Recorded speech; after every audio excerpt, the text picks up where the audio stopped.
Jerry was the kind of guy you loved to hate. He was always in a good mood and always had something positive to say.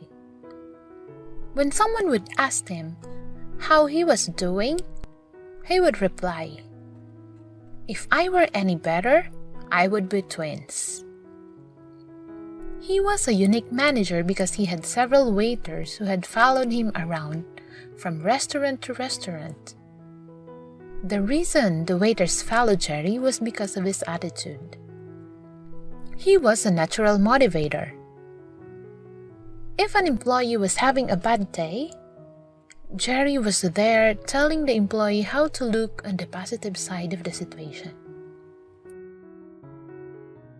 Seeing this style really made me curious.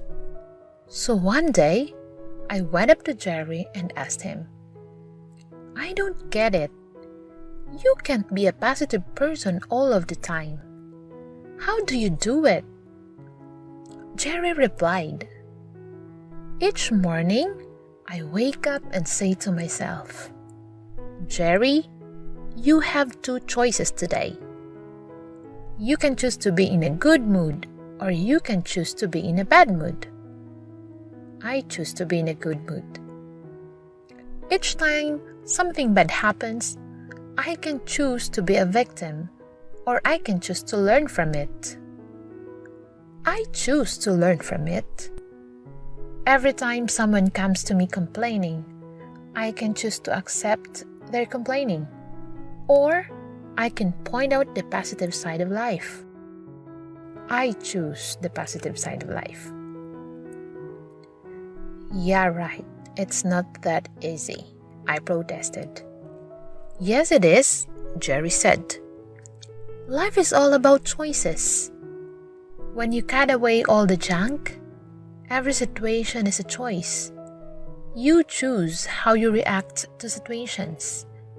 You choose how people will affect your mood. You choose to be in a good mood or bad mood.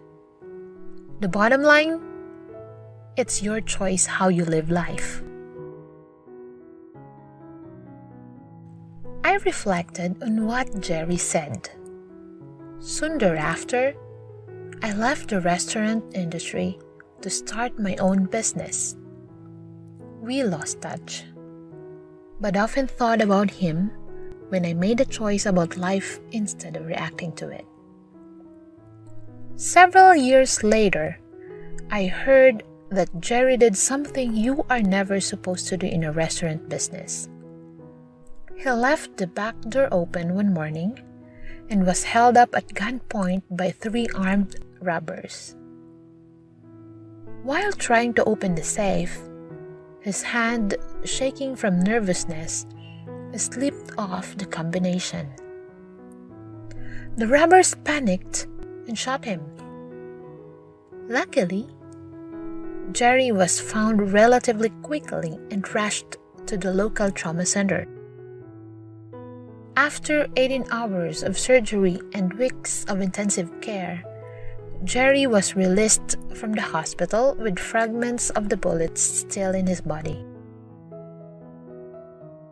I saw Jerry about 6 months after the accident. When I asked him how he was, he replied, "If I were any better, I'd be twins. Wanna see my scars?" I declined to see his wounds, but did ask him what had gone through his mind as the robbery took place. "The first thing that went through my mind was that I should have locked the back door," Jerry replied. "Then, as I lay on the floor, I remembered that I had 2 choices. I could choose to live, or I could choose to die.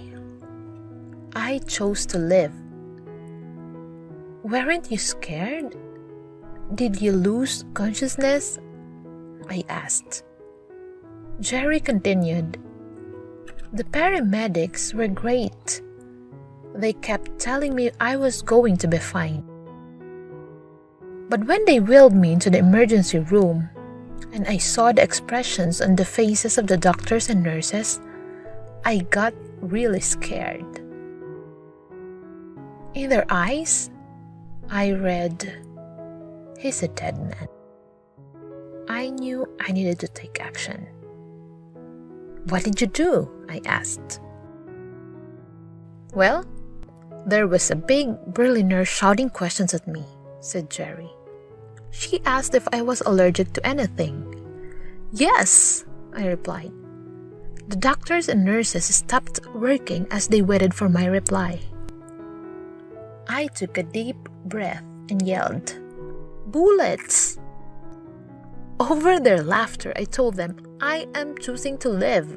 Operate on me as if I am alive, not dead." Jerry lived thanks to the skill of his doctors, but also because of his amazing attitude. I learned from him that every day we have the choice to live fully. Attitude, after all, is everything.